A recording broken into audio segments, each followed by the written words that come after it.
ဆိုင်ကားပစ္စည်းတွေလာခိုးနေတဲ့သားအမိကိုနေပူထဲမှာကျိုးတုပ်ပြီးအပြစ်ပေးခဲ့တဲ့လှိုင်သာယာစတိုးဆိုင်ပိုင်ရှင်အမျိုးသမီးဒီနေ့ပြပြပေးသွားမယ့်အမှုကပြီးခဲ့တဲ့ရက်ပိုင်းကမှဆိုရှယ်မီဒီယာမှာအရန်နာမည်ကြီးပြီးတော့ပွဲဖြစ်နေတဲ့ကိစ္စပေါ့နော်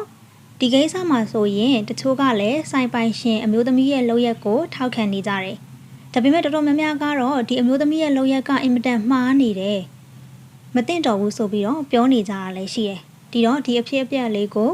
မသိရတဲ့သူတွေအတွက်ကောတစ်ခေါက်ပြန်ပြီးတော့ရှင်းပြပေးသွားပါမယ်ပြီးခဲ့တဲ့ရက်ကဆိုရှယ်မီဒီယာမှာဗီဒီယိုဖိုင်တစ်ခုပြန့်နှံ့လာတာပေါ့နော်လှိုင်သာယာကစတိုးဆိုင်ပိုင်ရှင်အမျိုးသမီးကသူ့ရဲ့ဆိုင်မှာပစ္စည်းလာခိုးတဲ့သားအမိကိုအပြစ်ပေးနေတဲ့ဗီဒီယိုဖိုင်လေးဒီဗီဒီယိုဖိုင်ထဲမှာဆိုရင်တခိုးကိုသူတို့ကဖမ်းမိထားပြီးတော့ဘလို့အပြစ်ပေးမယ်ဆိုပြီးတော့ပြောနေကြတာလာခိုးတဲ့လူကမိန်းမကြီးတစ်ယောက်ရဲ့ကလေးလေးတစ်ယောက်ရဲ့ကလေးလေးကတော့ဘာမှမသိတတ်သေးတဲ့အရွယ်အဓိကကတော့မိခင်ဖြစ်တဲ့အမျိုးသမီးကြီးကခိုးတာပေါ့နော်အဲ့တော့ခါကျတော့ဖမ်းမိသွားတဲ့အခါမှာဆိုင်ပိုင်ရှင်အမျိုးသမီးကသူ့ကြည့်ရတာကတော့တကယ်ကိုပတ်စံချမ်းသာပြီးတော့အချိန်ဝါကြီးရဲ့ပုံပဲဒါပေမဲ့လည်းသူ့လုံနေတဲ့လုပ်ရက်တွေကသူ့ရဲ့အဆင့်အတန်းနဲ့လုံးဝကိုစန့်ကျင်ဘက်ဖြစ်နေတာလေဘင်းမှာလည်းဆွဲကြိုးအကြီးဆွဲထားပြီးတော့တကယ်တထေးမကြီးပုံစံဆိုပေမဲ့လည်းဇယိုင်းကတော့လမ်းဘေးဇယိုင်းလူတော်မှပြောလို့ရတယ်ဆိုပြီးတော့လည်းလူပြောများနေတယ်ဘာလို့လဲဆိုတော့ဒီဖမ်းမိထားပါတယ်ဆိုတဲ့တခိုးသားအမိကိုအဲ့ဒီဆိုင်ပိုင်ရှင်အမျိုးသမီးကြီးကတကယ်ကိုမသိတော့တဲ့စကားလုံးတွေလောက်ရက်တွေလုံနေတာအဲ့ဒီတခိုးဆိုတဲ့အမကြီးရဲ့သပင်ကိုလည်းဆွဲပြီးတော့အားရပါရပါးရီနားတွေချတယ်ပြီးတော့ရားစရာမရှိအောင်ပြောဆိုနေရပါတော့ဆိုင်ရှင်အမျိုးသမီးကြီးရဲ့ပြပြချက်အရဆိုရင်ဒီသားအမိကသူ့ဆိုင်မှာလာခိုးနေတာအခုတစ်ခေါက်တည်းမဟုတ်ဘူးတဲ့နှစ်ခေါက်သုံးခေါက်မကဘူးတော်တော်လေးများနေပြီတဲ့ပြီးတော့တနင်းကနွေနေတိုင်းမှာလာပြီးတော့ခိုးတယ်လို့သူကပြောတယ်ဒါကတော့သူ့ရဲ့ပြောစကားပဲရှိတာ CCTV မှတ်တမ်းတွေတက်သေးတွေတော့သူထုတ်မပြသေးဘူးတကယ်တော့အမှန်ဆိုရင်တော့သူတခါတည်းဒီလိုမျိုးမှတ်တမ်းတွေထုတ်ပြမှာပေါ့နော်အခုကတော့သူ့ရဲ့ပါဇက်ကနေပြီးတော့ပြောတဲ့ဟာကိုပဲကြားရတာပေါ့ဘလို့ပဲဖြစ်ဖြစ်ဒီသားမီးနှစ်ယောက်ခိုးတာကသူ့စီကနေဘလောက်ပမာဏကြီးကြီးမားမားပါသွားမှာမလို့လဲတကယ်လို့ပမာဏနည်းသည်ဖြစ်စေများသည်ဖြစ်စေဆိုင်ရပစ္စည်းလာခိုးတဲ့တခိုးကိုအပြစ်ပေးခြင်းနဲ့ဆိုရင်သက်ဆိုင်ရာကိုအကြောင်းကြားလို့ရတယ်ရက်ွက်အုပ်ချုပ်ရေးမှုကိုအကြောင်းကြားလို့ရတယ်သူတို့တွေကနေတဆင့်ထိရောက်တဲ့အရေးယူမှုတွေအများကြီးပြုလုပ်လို့ရတယ်ဒါပေမဲ့လည်းဆိုင်ပိုင်ရှင်အမျိုးသမီးကအဲ့လိုမျိုးတရားဥပဒေဘောင်အတွင်းကနေမျှတတဲ့အပြစ်ပေးမှုကိုလုံးဝမလုပ်ခဲ့ဘူးသူကိုယ်တိုင်ပဲအဲ့ဒီတခိုးသားမိပါဆိုပြီးတော့ဗီဒီယိုရိုက်အဆက်ခွဲပြီးတော့ line ပေါ်တင်တယ်ပြီးတော့အဲ့ဒီအမျိုးသမီးကြီးကိုလည်းပါးရီနားတွေချနေရပေါ့နော်အမျိုးသမီးကြီးကလည်းသူ့ကိုဆိုင်ပိုင်ရှင်အမျိုးသမီးကြီးကဒီလိုမျိုးအဖြစ်ပေးနေတဲ့အပေါ်မှာဘာမှမပြောခဲ့ဘူးသူပတ်စံပြန်ဆက်เสียမရှိပါဘူးသူခိုးခဲ့မိပါတယ်ဒီအတွက်ကြောင့်မလို့သူ့ကိုကြိုက်တယ်လို့အပြစ်ပေးပါဆိုပြီးတော့တောင်းပန်နေရတာဒါပေမဲ့ဆိုင်ရှင်အမျိုးသမီးကြီးရဲ့လုပ်ရက်ကဘယ်နေရာမှာမှားသွားအောင်ဆိုတော့တရားဥပဒေဘောင်အတွင်းကအရေးမယူတာလဲမှားတယ်နောက်ပြီးဒီတခိုးသားမိပါဆိုပြီးတော့ကလေးငယ်လေးကိုပါရောပြီးတော့အပြစ်ပေးတာတွေကလည်းတော်တော်လေးလွန်နေပေါ့နော်ဗီဒီယိုထဲမှာဆိုလို့ရှိရင်ကလေးလေးကိုသူ့ရဲ့လက်နဲ့မညာမတာစောင့်ပြီးတော့တွန်းနေရအောင်တွေ့ရတယ်ပေါ့နော်ဒါကလေးတယောက်ကိုလှုပ်တဲ့ကိစ္စမဟုတ်ဘူးဘလို့ပဲဖြစ်ဖြစ်ဘလောက်အမှားပဲကျူးလွန်ထားပါစေသူ့အနေနဲ့ဒီလိုလှုပ်ပိုင်ခွင့်မရှိဘူးလို့လည်းတော်တော်များများကသုံးသပ်ပြောဆိုကြပါတယ်နောက်ပြီးတော့ဒီကလေးလေးကိုနေပူထဲထုတ်ပြီးအပြစ်ပေးမယ်ဆိုပြီးတော့အတင်းဆွဲခွန်နေတာကိုလည်းတွေ့ရတယ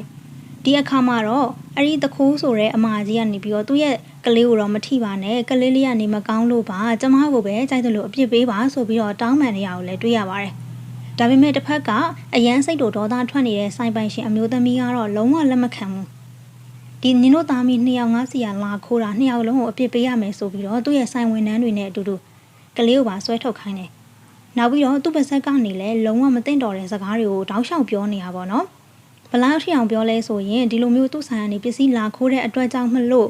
ရနွေးပူနဲ့လောင်းချမယ်တွေနောက်ပြီးတော့ခါကြတော့အဲ့လိုမျိုးတကယ်ကိုမကြောက်ဝဲမနာတာစကားလုံးတွေပြောနေတာပေါ့နော်အဲ့ဒီပြောသမျှတွေလုံးသမျှတွေကိုအန်တီကြီးကလည်းငြိမ်ခံတယ်ဒါပေမဲ့သူ့ကလေးကိုတော့ဘာမှမလုပ်ပါနဲ့လို့တောင်းပန်တာကိုဆိုင်ပိုင်ရှင်အမျိုးသမီးကလုံးဝလက်မခံဘူးနောက်ဆုံးမှာအဲ့ဒီတခိုးသားမိပါဆိုပြီးတော့ဗီဒီယိုရိုက်ပြောဆိုအဆက်ခွဲရုံသာမကအဲ့ဒီလမ်းဘေးကဓာတ်တိုင်မှာကျိုးနဲ့သွားတုတ်ထားလိုက်တယ်ဓာတ်တိုင်ကနေပူကြီးထဲမှာကွာတခိုးအန်တီကြီးကိုအပြစ်ပေးခြင်းနဲ့ဆိုရင်တော့မှကလေးလေးကိုတော့ဖယ်ထားလိုက်ဘာမှမသက်ဆိုင်တဲ့ကလေးကိုအဲ့လောက်ကြီးအပြစ်ပေးနေစရာမလိုဘူးအခုကျတော့ခါကျတော့လုံးဝကိုတကယ်မသိတော့တဲ့လုပ်ရက်တွေနဲ့ကလေးလေးကိုပါရောပြီးတော့သူတို့သားမီးနှစ်ယောက်ကိုကျိုးတုပ်ထားခဲ့တာ ဒါကြောင့်မလို့ဒီဗီဒီယိုဖိုင်ကိုမြင်တဲ့လူတိုင်းကတော့ဆိုင်ပိုင်ရှင်အမျိုးသမီးကြီးရဲ့လုပ်ရက်ကိုကဲရဲ့ရှုံချနေကြတယ်။သူမအနေနဲ့ဘလောက်ပဲစိတ်တုန်နေပါစေဘလောက်ပဲတစ်ဖက်ကတခိုးဖြစ်နေပါစေဘလောက်နှိမ့်ချနေပါစေဒီလိုမျိုးကြီးမလုံးတင်ဘူးလို့လည်းအားလုံးကဝိုင်းဝန်းပြီးတော့ပြောဆိုနေကြပါတယ်။ဒါတော့မှတချို့ကဆိုင်ပိုင်ရှင်အမျိုးသမီးရဲ့လုပ်ရက်ကမှန်ကန်တယ်။တခိုးတွေကိုဒီလိုမျိုးထိရောက်စွာနဲ့နှိမ်နှင်းထားမှပဲသူတို့တွေက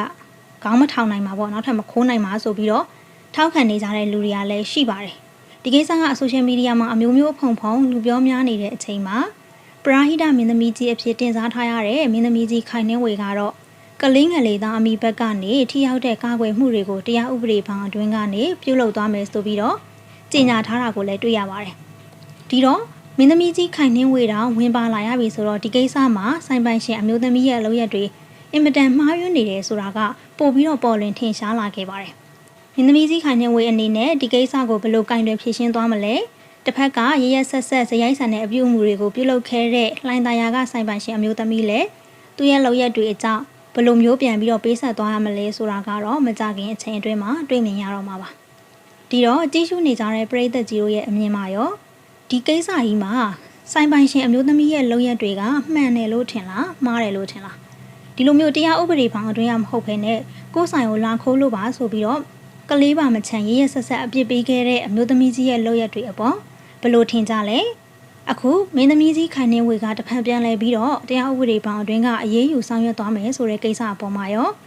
ဆိုင်ပိုင်ရှင်အမျိုးသမီးအနေနဲ့ဘယ်လိုပြစ်ဒဏ်မျိုးပြန်ပြီးတော့ချမှတ်ခံသင့်လဲဆိုတဲ့အပေါ်မှာအားလုံးရဲ့အမြင်တွေကို comment မှာဆွေးနွေးပြပြသွားခဲ့ကြပါအောင်နော်နောက်ထပ်လည်းဒီအကြောင်းနဲ့ပတ်သက်ပြီးတော့ထပ်ပြီးသိရတဲ့ update တွေရှိရင်တင်ပေးသွားပါမယ်ဖြစ်ရမှန်မှုကင်းအကြောင်းအရာလေးတွေကိုအမြဲတမ်းတင်ဆက်ပေးနေတဲ့ကျမတို့ရဲ့ channel လေးကို subscribe လုပ်ပြီးတော့စောင့်ကြည့်အားပေးကြပါအောင်နော်ကြည့်ရှုပေးခဲ့ကြတဲ့အတွက်အားလုံးကိုလည်းကျေးဇူးတင်ပါတယ်ရှင်